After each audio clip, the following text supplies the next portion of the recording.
Армысыздар, құрметті Сөйлемен бірге каналының көрермендері. Сіздермен бірге эфирде Султан және Ляззат. Мы вас приветствуем, наши дорогие друзья, на канале Сөйлемен бірге. И мы очень рады вам и надеемся, что у вас отличное настроение и дела хорошо идут. Бүгінгі видеода біз ақш-та карантин қалай өрбіп жатыр, сол туралы қысқаша сөз қозғайтын боламыз.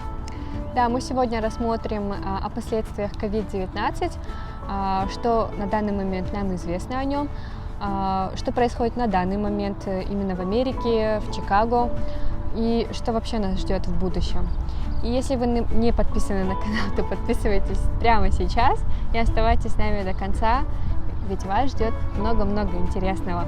Жалпы ақш-та болып жатқан коронавирустың 60-70% Нью-Йорк қаласынан таралды деп айтып жатыр. Себебі өздеріңіз білесіздер, Нью-Йорк қаласында 8 миллионнан астам тұрғын тұрады. Көбінесе Нью-Йоркқа шетелден адамдар көп келеді. Соның барлығы осы фактор ала отырғанда Нью-Йорктен жан-жаққа тарап, жалпы коронавирустың таралуы осы Нью-Йоркке байланысты болып отыр. Қазіргі таңда Нью-Йоркта әлі күнге дейін COVID-19 ауруымен ауырып жатқан адамдардың саны көп. Дегенмен де жазылып жатқан адамдардың да саны артып келе жатыр. Жалпы коронавирус қайдан шықты, бұл қандай ауру, неге осы 2020 жылы осындай нәрсе пайда болды деген сұраққа жауап беруге өзімізде тырысып көрдік. Жалпы карантиннің басталуы көбінесе Қытаймен байланыстырылады. Ухань қаласындағы кішкентай бір лабораторияның бірінен осы вирус шығып кетті. Одан кейін адамзаттың барлығына таралды деп бүгінгі таңда Трамп Қытайды кінәлап жатыр. Бірақ әрине Қытай мұны мойындап жатқан жоқ. Одан бөлек тағы да бір фактордың бірі осы ақш-тағы Гарвард университетінің профессорының бірі осы вирусты ойлап Қытайға сатып жіберді дегенде осындай бір вариант бар. Бірақ одан бөлек осы YouTube'та қазіргі таңда адамдардың арасында қатты талқыланып жатқан мәселенің бірі ол чипировать дейді, яғни адамдарға чип орнату мақсатында коронавирус ойлап табылды деп айтып жатыр. Енді қазір сіздерге осы жерге экранға Билл Гейтстің өзінің Инстаграмдағы ресми парақшасын көрсетеміз. Оның астындағы комменттерді көретін болсаңыздар, әрине барлығы сондай ма деп те ойлап қалуға мүмкін. Себебі Билл Гейтс өзі мамандығы бойынша енді айтишник дейміз ғой, компьютерді ойлап тапқан, Microsoft жүйесінің авторы ретінде әлемге белгілі. Бірақ коронавирусқа байланысты өзінің ойын жиі білдіреді, қандай нақты шаралар қабылдау керек, тағы сол сияқты нәрселерге көбінесе Билл Гейтс араласып жүргендіктен шын мәнде сондай ма деген ойға қалуға болады. Дружок, можно потише? Не отключай пусть. Ладно. Все, ты закончил, да? Да, конечно. Ага. Как обстоят дела на данный момент в Америке? Сейчас карантин потихоньку ослабляют. И, в принципе, в Чикаго мы не ощущали карантина, потому что люди в хорошую погоду очень много выходило на улицу, все гуляли, все бегают. Ну и сейчас, я думаю, вы можете заметить сзади нас, что очень много людей, машин очень много появилось. И это говорит о том, что карантин потихонечку идет на нет.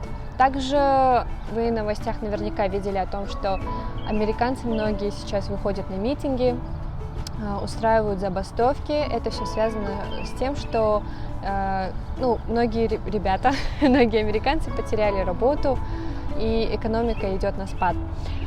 И как раз с этим и связана следующая новость о том, что Трамп запретил въезд иммигрантам на 60 дней, если я не ошибаюсь. И в дальнейшем этот срок может продлиться, но это еще не решает нашу судьбу. We have a solemn duty to ensure these unemployed Americans regain their jobs and their livelihoods. Therefore, in order to protect American workers, I will be issuing a temporary suspension of immigration into the United States. You heard about that last night. By pausing immigration, we'll help put unemployed Americans first in line for jobs as America reopens. И, кстати говоря, про обстоятельства с грин-картой и с визой нам подробнее расскажет Султан. Я осы 60 күндік ақшқа кіріп шығуға тыйым салдарынан көптеген адамдар қазір ақшқа кіре алмайды. Оның үстіне көптеген мемлекеттердің барлығында ақштың консулдықтары, жаңа посольстволардың барлығы жабылып қалды. Жалпы бұл ереже 50 күн өткеннен кейін созыла ма созылмай ма, ол әлі болашақта талқыланатын болады. Егер сіз 23 сәуірге дейін өзіңіздің визаңыз алып қойған болсаңыз, және визаңыз иммигранттық немесе иммигранттық емес болса, грин карта ұтып алған болсаңыз, және ол 23-не дейін болған болатын болса, сіз ақш-қа кіре аласыз әрине. Ал егер 23-нен кейін сіз осылай интервьюға барып енді алам десеңіз, сіз 60 күн бойы кіре алмайсыз. Ол созыла ма созылмай ма, оның барлығы әрине болашақта белгілі болады. Әзірге белгісіз. Біздің жанымызға чайкалар барлығы келіп таласып шуылдап жатыр қазір. Ал енді жалпы ақш-қа қалай келуге болады қазір? ақш-қа келу үшін қазір кемінде бір 2-3 айдай уақыт кететін болады, себебі қазір әуе ұшақтарының барлығын жауып тастады. Жалпы әлем бойынша 90%-ға дейінгі ұшақтардың барлығы жаңа ұшу қысқартылды. Енді жалпы қай уақытта қашан ақш-қа келуге болады, бұл қазіргі ашық тұрған сұрақтың бірі. Жалпы ақш-қа енді жоқ дегенде кемінде жаздың соңғы айларында немесе күздің басында бірақ келуге болады деп ойлаймын. Өз басым Европада енді жаңа ұшу ашылып жатыр. Жалпы ақш-та қысқаша осы болып жатқан процестердің барлығы, енді кейбір штаттар ашылып үстінде, Калифорния сияқты, Нью-Йорк сияқты коронавирус ірі жаңағыдай таралып жатқан аймақтарда әлі күнге дейін ешқандай қозғалыс болып жатқан жоқ.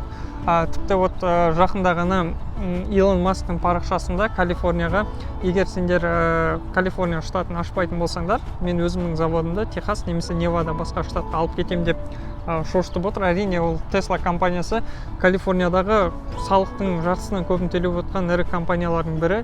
Енді дәл осындай күйге дейін жетіп жататын болса, әрине коронавирус өте бір қауіпті аурудың бірі болып табылады. Енді қайдан шықты, қайдан қалай болды, болашағымыз қалай болады, тағы да сынды көптеген сұрақтар бар әрине. Бірақ дегенмен өмір жалғасады.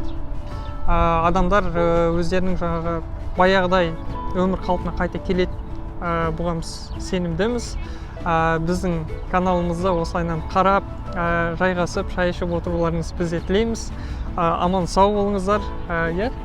Да, спасибо вам за просмотр и за то, что вы досмотрели видео до конца. Мы вернемся с еще более интересными видео и будем стараться всегда радовать вас и быть полезными, как всегда. Достар, біздің каналға жазылып, астына лайкты басып, бізді қолдауды ұмытпаңыздар. Біз сіздермен бірге боламыз. Себебі каналдың аты Солямен бірге.